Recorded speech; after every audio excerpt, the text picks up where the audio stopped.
그때 마침 두어 사람이 와서 빌라도가 어떤 갈릴리 사람들의 피를 그들의 제물에 섞은 일로 예수께 하려니 대답하여 이르시되 너희는 이 갈릴리 사람들이 이같이 해 받음으로 다른 모든 갈릴리 사람보다 죄가 더 있는 줄 아느냐? 너희에게 이르노니 아니라 너희도 만일 회개하지 아니하면 다 이와 같이 망하리라. 또 실로암에서 망대가 무너져 치어 죽은 18사람이 예루살렘에 거한 다른 모든 사람보다 죄가 더 있는 줄 아느냐? 너희에게 이르노니 아니라 너희도 만일 회개하지 아니하면 다 이와 같이 망하리라. 이에 비유로 말씀하시되 한 사람이 포도원에 무화과 나무를 심은 것이 있더니 와서 그 열매를 구하였으나 얻지 못한지라. 포도원 지기에게 이르되 내가 3년을 와서 이 무화과 나무에서 열매를 구하되 얻지 못하니 찍어버리라. 어찌 땅만 버리게 하겠느냐? 대답하여 이르되 주인이여 금년에도 그대로 두소서. 내가 두릅하고 거름을 줄이니 이후에 만일 열매가 열면 좋거니와 그렇지 않으면 찍어버리소서 하였다 하시니라. 예수께서 안식일에 한 회당에서 가르치실 때에 18회 동안이나 귀신 들려 앓으며 꼬부라져 조금도 펴지 못하는 한 여자가 있더라. 예수께서 모시고 불러 이르시되 여자여 내가 내 병에서 놓였다 하시고 안수하시니 여자가 곧 펴고 하나님께 영광을 돌리는지라. 회당장이 예수께서 안식일에 병 고치는 것을 분내어 무리에게 이르되 일할 날이 엿새가 있으니 그동안에 와서 고침을 받을 것이요 안식일에는 하지 말 것이니라 하거늘 주께서 대답하여 이르시되 외식하는 자들아 너희가 각각 안식일에 자기의 소나 나귀를 외양간에서 풀어내어 이끌고 가서 물을 먹이지 아니하느냐. 그러면 18회 동안 사탄에게 매임받은 이 아브라함의 딸을 안식일에 이 매임에서 푸는 것이 합당하지 아니하냐. 예수께서 이 말씀을 하심에 모든 반대하는 자들은 부끄러워하고 온 무리는 그가 하시는 모든 영광스러운 일을 기뻐하니라. 그러므로 예수께서 이르시되 하나님의 나라가 무엇과 같을까? 내가 무엇으로 비교할까? 마치 사람이 자기 채소밭에 갖다 심은 겨자씨 하나 같으니 자란 나무가 되어 공중의 새들이 그 가지에 깃들였느니라. 또 이르시되 내가 하나님의 나라를 무엇으로 비교할까? 마치 여자가 가루 소말 속에 갖다 넣어 전부 부풀게 한 누룩과 같으니라 하셨더라. 아멘. 오늘은 누가복음 13장 말씀을 가지고 하나님의 나라의 요구와 영향력이라고 하는 제목으로 말씀 전하도록 하겠습니다. 먼저 1절로 5절 빌라도가 갈릴리 사람들의 피를 그들의 제물에 섞은 일에 대해서 나와 있습니다.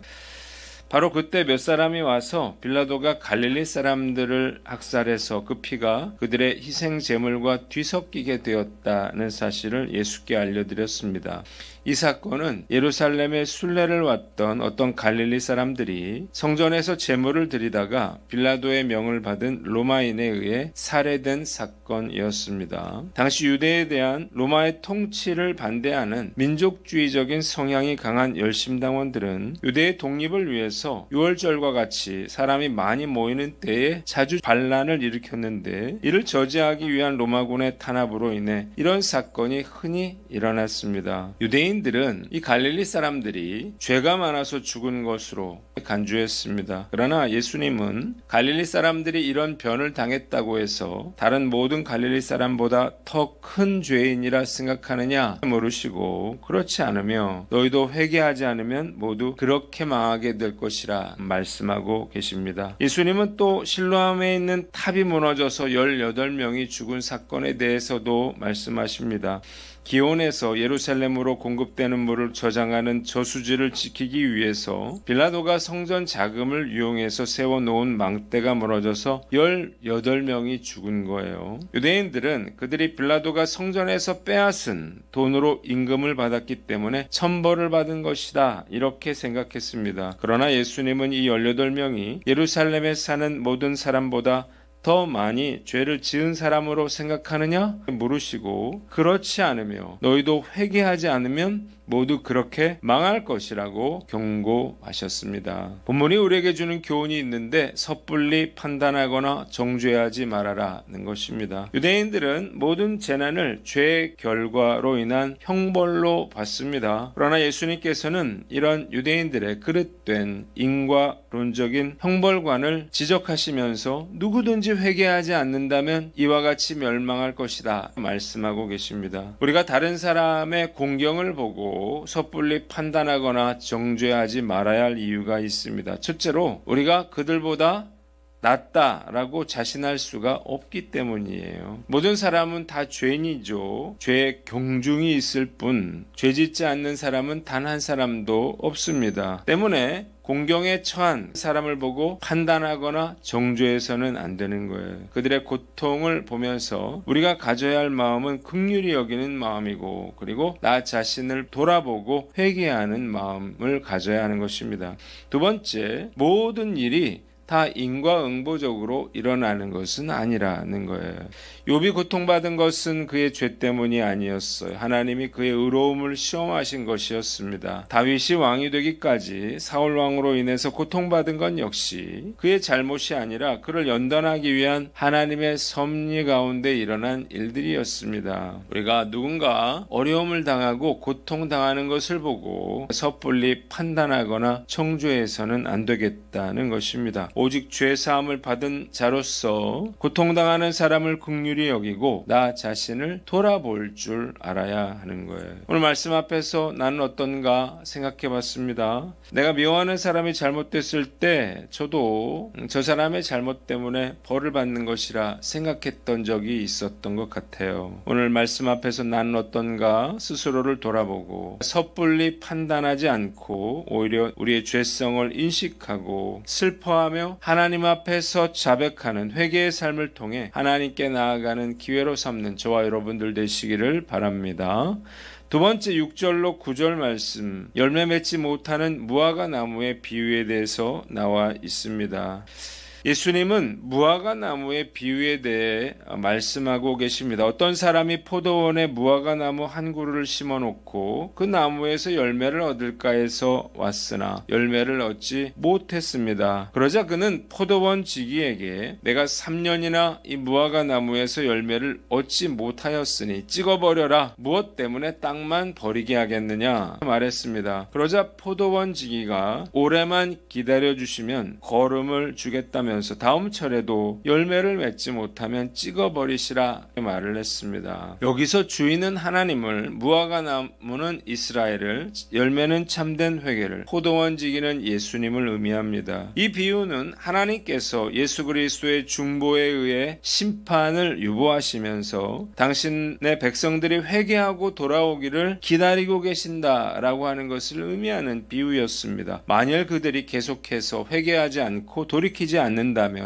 즉시 하나님의 심판이 임할 것이었습니다. 본문이 우리에게 주는 교훈이 있는데 열매 맺는 신앙생활을 하라는 것입니다. 신앙생활에는 반드시 열매가 있어야 한다는 사실을 깨달으시기를 바랍니다. 당연한 일이죠. 그런데 많은 성도들이 신앙생활을 잘하면 좋지만, 열심히 하면 좋지만 못해도 어쩔 수 없다 이렇게 생각하고 있습니다. 매우 잘못된 생각이에요. 하나님께서 우리에게 열매 맺기를 기대하고 계시기 때문입니다. 열매가 없는 나무는 찍혀버림을 당한다는 사실을 깨달으시기를 바랍니다. 그래서 반드시 열매를 맺어야 합니다.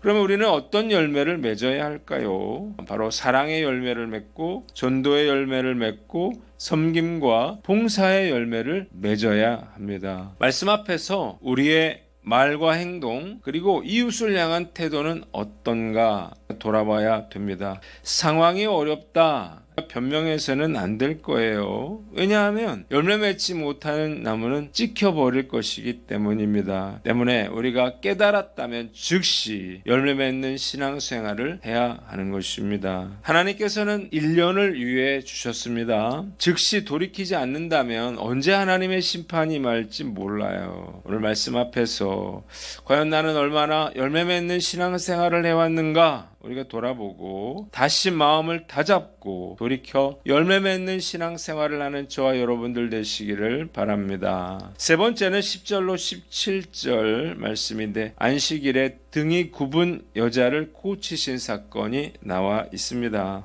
예수께서 안식일에 말씀을 가르치실 때에 18년 동안이나 귀신 들려 앓으며 꼬부라져서 조금도 펴지 못하는 여인을 보셨습니다. 그러자 예수님께서 여자여 내가 내 병에서 놓였다 말씀하시고 안수하시자 이 여인이 곧 허리를 펴고 하나님께 영광을 올려드렸습니다. 회당장은 예수께서 안식일에 병을 고치신 것을 보고 분개하여 무리들에게 안식일 말고 다른 날 와서 고침을 받아라 말을 했습니다. 그러자 예수님께서 그들의 외식을 지적하시면서 너희가 안식일에도 자기의 소나 나귀를 외양간에서 풀어내 이끌고 가서 물을 먹이는데 18년 동안이나 사탄에게 매임받은 이 여인을 안식일에 이 매임에서 푸는 것이 합당하지 아니하냐 말씀하셨어요. 그러자 반대하는 자들은 부끄러워하고 온 무리는 그가 하시는 모든 영광스러운 일을 기뻐했다 기록이 되어 있습니다. 본문이 우리에게 주는 교훈이 있는데 적극적으로 선을 행하라는 것입니다. 회당장이 분노한 이유가 무엇인가요? 예수님께서 안식일에 병을 고치셨기 때문이에요. 회당장 역시 바리새인들처럼 여인의 고통과 아픔에는 관심을 두지 않고 오직 예수님의 안식일의 규례를 지키느냐 그렇지 않느냐에만 관심을 가지고 있었습니다. 그러나 그들의 안식일의 규례에는 모순이 있었죠. 안식일에 아무것도 하지 말라면서 소나 나귀를 끌고 가서 물을 마시게 하는 것은 허락했기 때문이에요.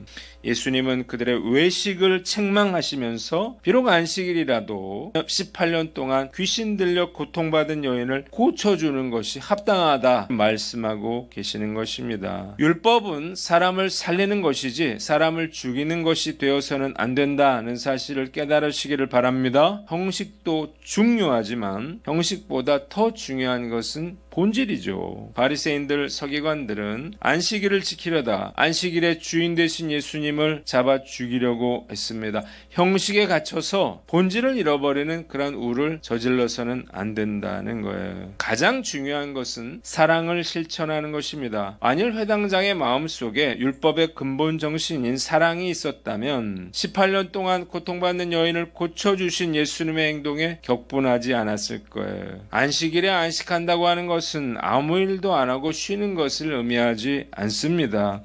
안식일은 소극적인 의미에서 아무 일도 하지 않는 날이 아니라 적극적으로 주의 영광과 형제의 유익을 위해서 행동해야 하는 날이라는 사실을 깨달으시기를 바랍니다. 얼마든지 우리도 이런 회당장처럼 행동할 수가 있는 거예요. 말씀을 잘못 해석하고 적용하면 생명을 살려야 할 이 말씀이 오히려 인간을 정죄하고 사람을 죽이고 또 하나님의 역사를 가로막게 되는 것입니다. 오늘 난 어떤가 스스로를 돌아보고 율법의 정신의 의미를 제대로 알고 진정한 하나님의 율법을 실천하며 살아가는 저와 여러분들 되시기를 바랍니다. 마지막으로 18절로 21절에는 겨자씨와 누룩의 비유에 대해서 나와 있습니다. 예수님은 천국을 겨자씨와 누룩에 대해 비유하셨는데 이유가 무엇인가요? 겨자씨와 누룩은 아주 작지만 나중에 엄청나게 성장하고 확장되기 때문입니다. 겨자씨는요, 성장에 초점을 두었습니다. 겨자씨는 그들이 심는 씨 중에 가장 작은 것이었는데 겨자씨가 심겨지면요, 그 높이가 무려 4.5m에 이르고 줄기가 사람의 팔뚝만큼 굵어지게 돼서 새들이 깃들일 만큼 창대하게 자란다. 합니다. 누룩은 변화에 초점을 맞추고 있습니다. 극히 소량만 빵에 반죽에 넣어도 엄청난 크기로 그 빵을 부풀리는 거예요. 이것은 처음에 미미하게 시작되는 것처럼 보이는 하나님의 나라가 겨자씨와 누룩처럼 엄청나게 성장하고 확장된다는 것을 의미하는 것입니다. 자, 천국을 겨자씨와 누룩에 비유한 데는 다음과 같은 의미가 있습니다. 첫째는 하나님의 나라의 처음은 미미하지만 나중에는 크고 창대해진다는 거예요. 두 번째, 생명을 가진 것은 반드시 성장한다는 것이고, 세 번째, 씨앗이 자라서 다른 사람들에게 유익을 가져다 준다는 것입니다. 본문이 우리에게 주는 교훈이 있는데 세상을 변화시켜라는 거예요. 그리스도인은 겨자씨와 누룩과 같이 엄청난 영향력을 발휘할 수 있는 잠재력을 가지고 있습니다. 때문에 우리가 가지고 있는 은사를 개발하고 활용하여 교회와 하나님의 나라를 위해 헌신해야 한다는 사실을 깨달으시기를 바랍니다. 특히 이 시대는 한 사람이 엄청난 영향력을 발휘할 수 있는 시대예요. 그리스도인들은 겨자씨와 누룩과 같이 가정을 변화시키고 교회를 변화시키고 이 나라와 민족을 변화시켜야 합니다. 오늘 난 어떤가 스스로를 돌아보고 믿음의 선배들을 본받아 세상에 선한 영향력을 끼치며 하나님의 나라를 전파하여 확장하는 일에 최선을 다하시기를 바랍니다. 마지막으로 작은 일에 최선을 다하라는 것입니다. 많은 사람들이 처음부터 무엇이든 크게 시작하려고 그래요. 큰 건물, 큰 조직을 꿈꿉니다. 그러나 처음부터 크게 시작되는 것은 아무것도 없습니다. 다 작은 것에서 시작하는 거예요. 한국교회 부흥 역시 한 사람의 선교사의 순교에서 시작됐다는 사실을 깨달으시기를 바랍니다. 작은 일에 우리가 최선을 다하기 위해서는 겨자씨를 매우 작은 겨자씨로 보지 않고 웅장한 나무로 볼 줄 아는 영적인 시각이 필요합니다. 지극히 작은 것 하나가 위대한 결과의 시발점이 되기 때문이에요. 때문에 크리스찬들은 아무리 작고 보잘것 없어 보이는 일이라도 처음보다 나중이 더 커질 것을 믿고 최선을 다해야 하는 것입니다. 오늘도 하루가 시작됐는데 이 기대감으로 우리에게 맡겨주신 작은 일들을 최선을 다해서 감당해 나가는 저와 여러분들 되시기를 바랍니다. 기도하겠습니다. 하나님 아버지, 우리가 섣불리 판단하거나 정죄하지 아니하고 열매를 맺으며 적극적으로 선을 행하게 하여 주시옵소서.